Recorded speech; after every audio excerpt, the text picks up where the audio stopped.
కాంగ్రెస్ చేరికలపై పూర్తి స్థాయిలో ఫోకస్ పెట్టింది. అందుకే బీఆర్ఎస్ కి చెందిన ఎమ్మెల్యేలు, ఎమ్మెల్సీలు కాంగ్రెస్ లోకి క్యూ కడుతున్నారు. పెద్దల సభ అయిన శాసన మండలిలో కాంగ్రెస్ కి మెజారిటీనే ముఖ్యంగా ముందుకు వెళుతున్నారు.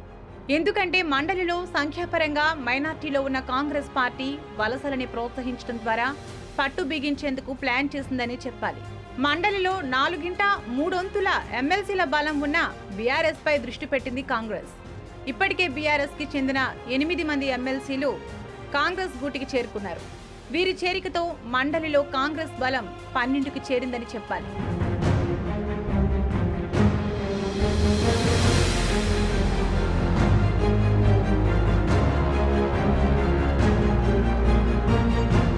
శాసన మండలిలో కీలక బిల్లులు, తీర్మానాల ఆమోదానికి అవసరమైన సంఖ్యాబలం కాంగ్రెస్ పార్టీకి లేదు. కీలకమైన ద్రవ్య వినిమయ బిల్లు ఆమోదం జరిగితే తప్ప నిధులు వ్యయం చేయడానికి సాధ్యం కాదు.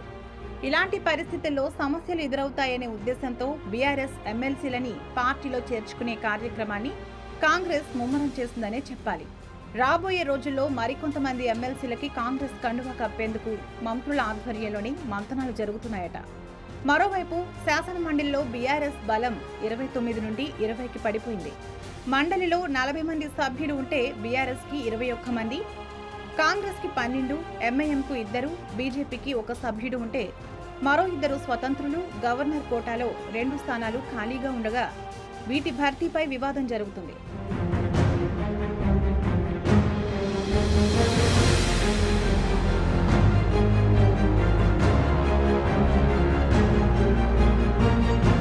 మండలిలో బడ్జెట్, ప్రభుత్వ బిల్లులు, తీర్మానాలకు ఆమోదం పొందేందుకు బీఆర్ఎస్ అడ్డుపడుతుందని భావిస్తున్న కాంగ్రెస్ ఎమ్మెల్సీలను చేర్చుకుంటుంది.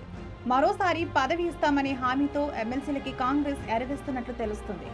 పార్టీ మారిన ఎమ్మెల్సీ ఎగ్గే మల్లేశం వచ్చే ఏడాది మార్చి 25న, ఎంఎస్ ప్రభాకర్ రావు వచ్చే ఏడాది ఆగస్టు 6న 6 ఏళ్ల పదవీ కాలం పూర్తి చేసుకుంటున్నారు. గవర్నర్ కోట ఎమ్మెల్సీలు బొగ్గారపు దయాకర్, బసవరాజు సారయ్య 2025 నవంబర్లో, మిగతా ఎమ్మెల్సీలు 2028 జనవరిలో పదవీకాలం పూర్తి కాబోతుంది.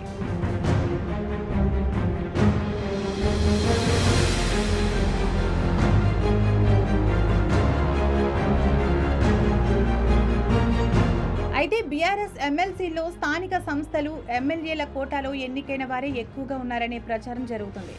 ఇదిలా ఉంటే గవర్నర్ కోటాలో ఖాళీగా ఉన్న 2 స్థానాలకు గత ప్రభుత్వం దాసోజు శ్రవణ్, కుర్రా సత్యనారాయణ పేర్లను ప్రతిపాదించింది. ఇద్దరి పేర్లని నాటి గవర్నర్ తమిళిసై తిరస్కరించడంతో తర్వాత అధికారంలోకి వచ్చిన కాంగ్రెస్ ప్రభుత్వం టీజేఎస్ అధ్యక్షుడు కోదండరాంతో పాటు అమీర్ అలీఖాన్ను ఎమ్మెల్సీలుగా నామినేట్ చేసింది. అయితే ఈ అంశంలో గవర్నర్ తీసుకోబోయే నిర్ణయం కాంగ్రెస్, బీఆర్ఎస్లలో ఉత్కంఠ రేపుతుందనే చెప్పాలి. ఆపరేషన్ ఆకర్ష్తో దూసుకుపోతున్న కాంగ్రెస్, బీఆర్ఎస్ ఎమ్మెల్సీలకి ఎంతమందికి కాంగ్రెస్ కండువా కప్పుతుందో చూడాలి మరి.